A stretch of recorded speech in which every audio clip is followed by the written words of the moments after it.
Hello बच्चों, कैसे हो आप। आओ बच्चों, आज हम आपकी कक्षा 8वीं का पाठ 7 क्या निराश हुआ जाए प्रश्न अभ्यास भाग 3 पढ़ते हैं बच्चों। भाग 3 में हम बच्चों पढ़ेंगे सपनों का भारत और भाषा की बात। तो इसके अंतर्गत जो प्रश्न आएंगे उनके उत्तर आज हम बच्चों जानेंगे। तो पहले लेते हैं सपनों का भारत। हमारे महान मनीषियों के सपनों का भारत है और रहेगा। तो पहला प्रश्न है बच्चों इसके लिए, आपके विचार से हमारे महान विद्वानों ने किस तरह के भारत के सपने देखे थे, लिखिए। तो आओ बच्चों इसका उत्तर हम जानते हैं। हमारे महापुरुषों के सपनों के भारत की संस्कृति महान थी। उनके सपनों का भारत सभ्य लोगों का ऐसा समाज था जिसमें किसी प्रकार का छल कपट, भ्रष्टाचार और लूटपाट नहीं थी। उन्होंने ऐसे भारत का सपना देखा था जिसमें सभी मिलजुल कर रहे, सभी ईमानदारी और सच्चाई से अपना जीवन यापन करें। हमारे महापुरुष भारत के रूप में एक महान एवं आदर्श देश का सपना देख रहे थे। तो हमारे महापुरुषों के अनुसार इस तरह के सपनों के भारत का सपना उन्होंने देखा था जिसमें सभी नियमों का पालन करते हों, आदर्शवादी हों, सत्य एवं अहिंसा के मार्ग पर चलते हों। तो कुछ ऐसे सपने हमारे भारत के जो मनीषी रहे हैं या महापुरुष रहे हैं उन्होंने ऐसे सपने देखे थे भारत के बारे में बच्चों। तो हमें उन मनीषियों के सपनों को पूरा करने के लिए भरसक प्रयास करना चाहिए। हमें सच्चाई एवं ईमानदारी को नहीं छोड़ना है और अपने कर्तव्य की पूर्ति के लिए आगे बढ़ते रहना है। तो बच्चों अब चलते हैं, अगला प्रश्न लेते हैं। तो अगला प्रश्न है, आपके सपनों का भारत कैसा होना चाहिए, लिखिए। तो मनीषियों के अनुसार तो हमने सपनों का भारत, उन्होंने कैसे सपने देखे थे भारत के बारे में, ये बात हमने पढ़ ली है। अब हमारे अनुसार बच्चों भारत का जो रूप है या कैसा होना चाहिए हमारे सपनों का भारत, हम क्या क्या सोचते हैं भारत के बारे में, क्या कुछ ऐसा ही सोचते हैं जैसे मनीषियों की या भारत के जो महापुरुष रहे हैं उनकी सोच रही है, क्या हमारी सोच भी कुछ ऐसी ही रहेगी या कुछ अलग रहेगी। आओ मैं अपने विचार आपके साथ साझा करती हूँ इस बारे में कि हमारे सपनों का भारत कैसा होना चाहिए। तो इसके बारे में बच्चों मैं आपको बताती हूँ कि हमारे सपनों का भारत हिंसा तथा बुराइयों से रहित होना चाहिए। लोगों में आपसी संबंध अच्छे होने चाहिए। लोग एक दूसरे की सहायता करने को तत्पर रहें।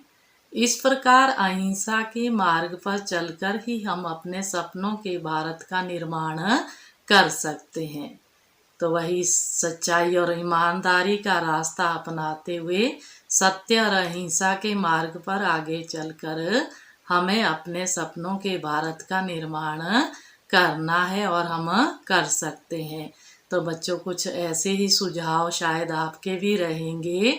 आप भी हिंसा और बुराइयों से दूर रहेंगे, सत्य और अहिंसा का मार्ग अपनाते हुए सच्चाई और ईमानदारी का हमेशा साथ रखेंगे, उसी रास्ते पर चलेंगे। अब अगला लेते हैं बच्चों भाग भाषा की बात। तो इसमें पहला जो प्रश्न है, दो शब्दों के मिलने से समास बनता है। समास का एक प्रकार है द्वंद्व समास। इसमें दोनों शब्द प्रधान होते हैं। जब दोनों भाग प्रधान होंगे तो एक दूसरे में द्वंद्व मतलब स्पर्धा होड़ की संभावना होती है। कोई किसी से पीछे रहना नहीं चाहता, जैसे चरम और परम, चर्म परम, भीरू और बेबस, भीरू बेबस। उसके बाद है बच्चों दिन और रात, दिन रात। और के साथ आए शब्दों के जोड़े को और हटाकर और साथ में जो योजक चिन्ह डैश जो लगा है भी लगाया जाता है। कभी कभी एक साथ भी लिखा जाता है। द्वंद्व समास के 12 उदाहरण ढूंढ कर लिखिए।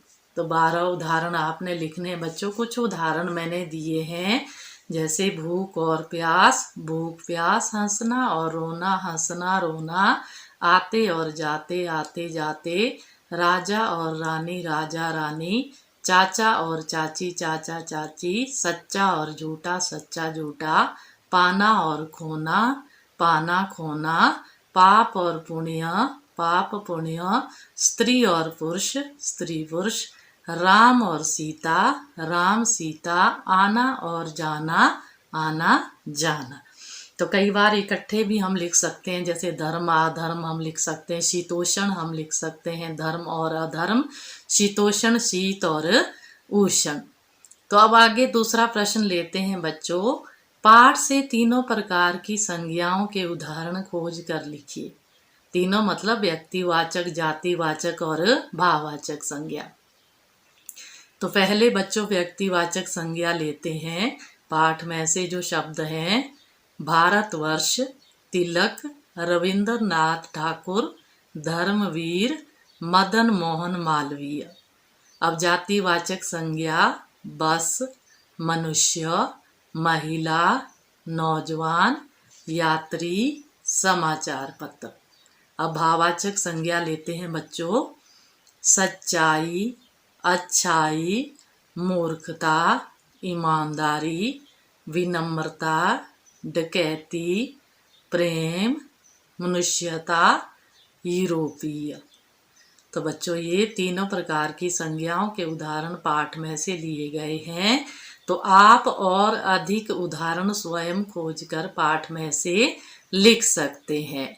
तो बच्चों आज हमने ये पाठ जो 7 है, क्या निराश हुआ जाए, इसके अंतर्गत हमने सपनों का भारत और भाषा की बात के अंतर्गत जो प्रश्न आए हैं वो हमने पढ़े हैं। तो उम्मीद करती हूँ कि आपको अच्छे से ये समझ आए होंगे। आपने वीडियो को ध्यानपूर्वक देखना है और प्रश्नों के उत्तर को समझना है। संज्ञाओं के बारे में हम उपचारात्मक शिक्षण में भी अच्छे से पढ़ चुके हैं। तो बच्चों आप एक बार फिर से संज्ञा के बारे में यहाँ ये उदाहरण पढ़ लें, आपकी एक अच्छी समझ बन जाएगी। आज की वीडियो में बस इतना ही।